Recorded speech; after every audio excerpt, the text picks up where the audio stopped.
This is English Mori, an exclusive channel for Tamil speakers. Hello and vanakkam. நான் உங்க தமிழ் பேசுறேன். This is part 3 of polite phrases. Part 1 and part 2 ஓட links நான் descriptionல கொடுக்கிறேன். கட்டாயமா போய் பாருங்க. நம்ம போன வீடியோஸ்லேயே என்ன பார்த்துருக்கோம் அப்படின்னா would இல்லாட்டி could வச்சு நம்ம கேள்வி கேட்டோம் அப்படின்னா அது பொலைட்டாக சவுண்ட் ஆகும் அப்படின்னு. Look at this example. I need all the old dogs for my project. Is rude. Would you get me all the old dogs for my project? Is polite. Dogsனா டாக்குமெண்ட்ஸோட ஷார்ட் ஃபார்ம். நீங்கள் ஆஃபீஸில் இருக்கும்போது sometimes AC ரொம்ப ஜில்லுன்ட்டு இருக்கும். அப்போ வந்து கோவத்தில் it's freezing, turn down the AC அப்படின்னு உங்கள் காலீக்கிட்ட சொன்னாலும் அது ரூட் தான். I am going to turn down the AC, நான் போய் ஏசியை குறைக்க போகிறேன் அப்படின்னு சொன்னாலும் ரூட் தான். எப்படி பொலைட்டாக சொல்லணும்? Do you mind if I turn down the AC? That's being polite. உங்கள் ஃப்ரெண்டு அவரோட பர்த்டே பார்ட்டிக்கு அழைக்கிறாருன்னு வச்சுக்கோங்களேன். நீங்கள் வந்து நேரில் சொன்னீங்க ஒரு ஃபோனில் சொன்னீங்கன்னா கூட தன்மையாக பேசிடலாம். இப்படி சொல்லலாம், ஐ can't attend your birthday party, sorry அப்படின்னா அது டோனில் கன்வே ஆயிரும். சம்டைம்ஸ் எஸ்எம்எஸ்லேயோ இல்லை டெக்ஸ்ட்லேயோ நீங்கள் பண்ணும்போது I can't attend your birthday party ரூடாக சவுண்டாக வாய்ப்பு இருக்குது. அப்போ அதை இன்னும் எப்படி சாஃபன் பண்ணலாம் அப்படின்னா, I'm afraid I can't attend your birthday party, I'm out of town, ஊரில் இல்லை. ஐம் அஃப்ரெய்ட், நான் முன்னே சொன்ன மாதிரி ஐம் அஃப்ரெய்டுங்கிறது நான் பயத்தில் சொல்லலை. ஐம் சாரி, வருத்தப்படுறேன், அட்டெண்ட் பண்ண முடியலேன்னு வருந்துறேன், அந்த மீனிங் தான் இங்கே வருது. இப்போ நீங்கள் ட்ரெயினில் போகிறீங்க, உங்கள் சீட்டுக்கு நேராக கீழே யாரோ அவரோட சூட்கேஸ் வச்சுருக்காருன்னு வச்சுக்கோங்களேன். அப்போது மூவ் யூர் சூட்கேஸ் அப்படின்னு சொன்னால் அது rude. Would you mind moving your suitcase? கொஞ்சம் நாத்தி வைக்கிறீங்களா? நோ அப்படிங்கிற ஒற்றை சொல் எப்பயுமே ரூட் தாங்க. ஸோ யாராவது உங்களுக்கு ஸ்வீட்ஸ் கொடுக்குறாங்கன்னு வச்சுக்கோங்களேன்.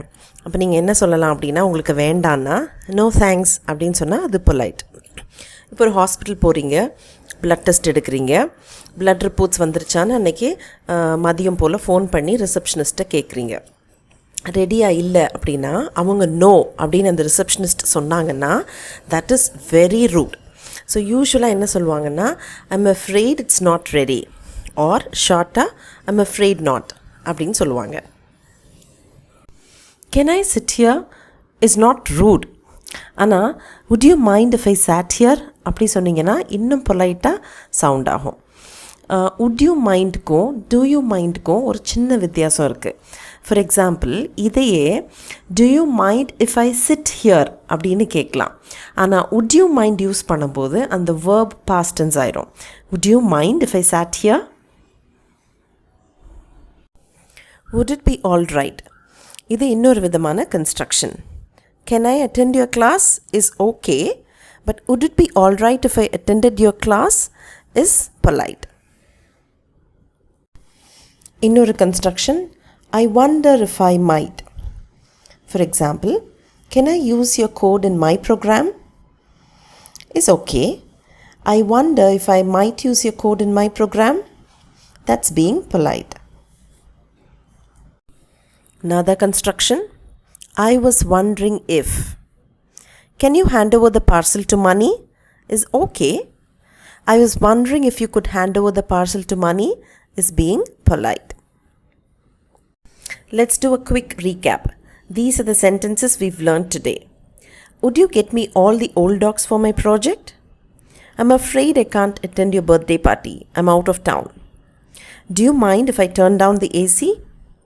Would you mind moving your suitcase? No, thanks.